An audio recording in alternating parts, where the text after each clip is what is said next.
Hey guys, welcome back to Hands On channel. Today we're going to address a serious subject matter, and I don't know how else to do it but just dive right into it. There's times in our lives when, maybe you might say that our tools aren't quite as sharp as they once were. They're not as responsive. They don't cut it quite like they once did. They don't have as much stamina. They can't get through that, uh, you know, uh, obstacle that might be in your way, whatever that may be. And you know how it is when you got a brand new tool. It's ready to go at any moment. It's razor sharp. I'm sure you guys have all heard it. You're not the sharpest tool in the drawer and those kinds of things. Well, let me just get right into it. What am I talking about? I'm not talking about ED or low T or any of that. I'm talking about when your chainsaw gets a little dull. We've all been there. We're out there cutting that log and everything's going wonderful. It's oiling just like it's supposed to. It's running just like, oh man, just like butter, cutting through it like you wouldn't believe. Well, you cut up a couple trees worth. By the end of it, you're pushing that thing through, and it's smoking and it's telling you, hey, I'm dull, but you're like, no, you're going through that thing. And by sheer will, you go ahead and push it through that last cut and you make you finish your job. So, what can you do about that? Well, you could be a Nancy boy and take it down to somebody and, rely on someone else to go ahead and sharpen your saw for you. But I can't even imagine that world. But, some people, if you're in the SJW crowd or something like that, that may be more likely your speed. So you might want to try that. Look into that. There are places that will do it for you for probably $15 or $20 a pop. Or you can do what I did and you can go out and buy yourself a round file and a raker gauge. And, I don't want to hear anything about calling them rakers. That's what I call them. If you don't like that, well, go ahead and click the thumbs down and leave. I don't care. I'm calling them rakers because I can't remember what the other name is. So that's what we're calling them. Get over it.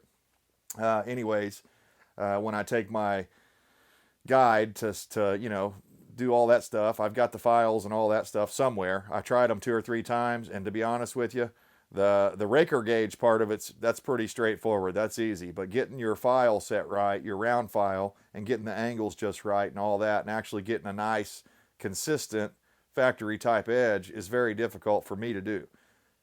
There are some people that are great at it. I'm sure, a lot of the old timers that's all they've ever done, they're probably really good at it and can do it really fast, but I can't.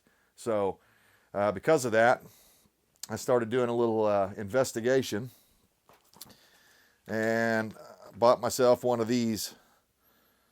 PFERD is what I call it. It's a PFERD CSX chainsaw sharpener. It doesn't really come with many other instructions it's just this is what you get right here. These pictures on the front of the thing basically show you how to use the thing. So I was a little disappointed in that. I'd like to have had some more instructions and maybe some item and part numbers for replacing the files in the future, those sorts of things, but they didn't bother. And the thing was, it was about $34, I think. The steel one that's identical to it, as far as I can tell, in every way except for the steel one's orange. The steel one is like about $50. So you can save a little money and buy this one here. It's, basically a PFERD brand. If that doesn't bother you, you can get that going and get your tool back to the sharpest one in the drawer. So stay tuned, guys. We're going to put this thing to the test. And I've already marked one of my links here because I couldn't find a master link that was clearly distinguishable. So I went ahead and just put a little yellow dab of paint on that. We're going to get set up where you guys can see how this thing works, and we'll go through it together for the first time. I've only I did cut one just to kind of get the feel of it, but this is my first time using it, so this is not really a review. This is just my initial thoughts of this sharpening system. And if I didn't state it earlier, these are not one size fits all. I had to find the right one for this Husqvarna saw, and it's a 3/16 in my case here. So if you have a saw similar to this, it should be the same. Should be the 3/16 PFERD is what you're looking for. So let's get set up here and get started. Okay, I've already worked on that one, so I'm going to just because of the way the camera is. I'm going to go ahead and do all the ones that go this way first. So the idea of this is I'm going to go ahead and slide this way, and we'll start on this one and work all the way around until we get back to that one. The idea of this is that this angle here is your guide. So you would set your file in like that, and you're trying to keep this perpendicular to the flat edge of that blade right there. So this should be, 90 degrees or as close as you can get it, and you want to do a full long stroke on the thing. So we're going to get set up here, and I'm going to move it forward just a little bit so that I got room to work here. We're going to go for 3 strokes on each one, and I'm going to lock this in between so that my chain is not moving. And another thing I'll mention is that I tighten my chain up tighter than I normally do because I don't want it to have a lot of slop in it. I want it to be pretty tight there. So here we go. Start with the first one. Get our angle right. I like that so far. And now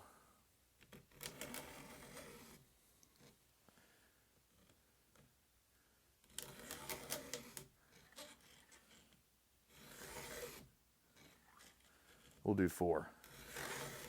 Because I felt like that first one I didn't really get a good bite going on it. Okay, so we did that one, we skipped that one, and this one will be next. Let's see if I can do it without having the bar locked.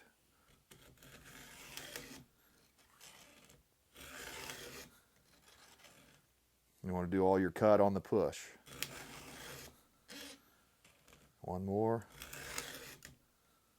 Okay. Oh man, it's nice and sharp, sticky sharp. And if I didn't mention it, yeah, that's what this flat file in the center is for, is it takes down this raker a little bit as you're going. It's supposed to even those out. That's what these bars are all about. Okay, so then this one.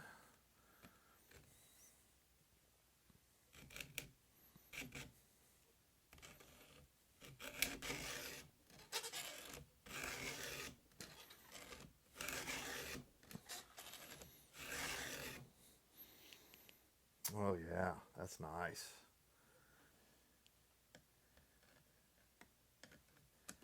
And I could see where with some practice you could get into a pretty good rhythm with this thing.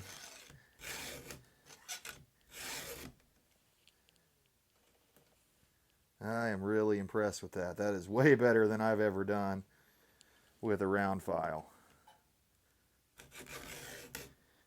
So I think I have found my new chainsaw sharpening solution here. That's going to work for me.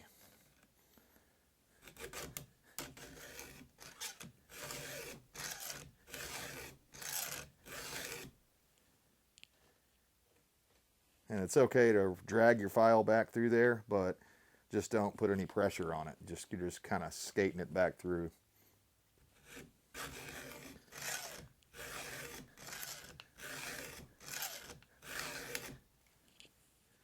Yeah, that thing is making these puppies razor sharp. I like that.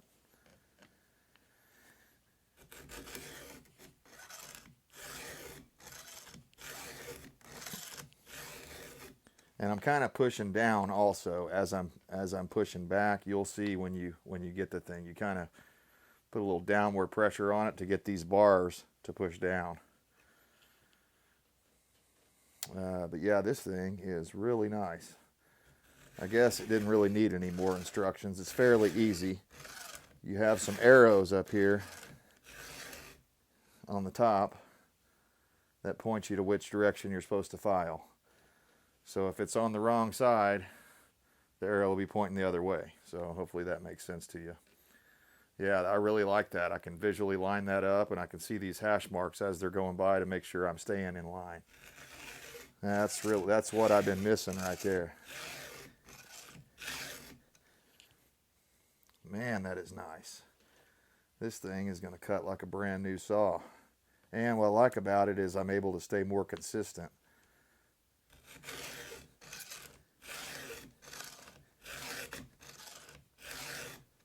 Feels a lot better, guys. So far, I really like this thing. So, okay, I'm going to flip the saw around and do the other side, and when we come back, we'll take it outside and do a cut and see how it does.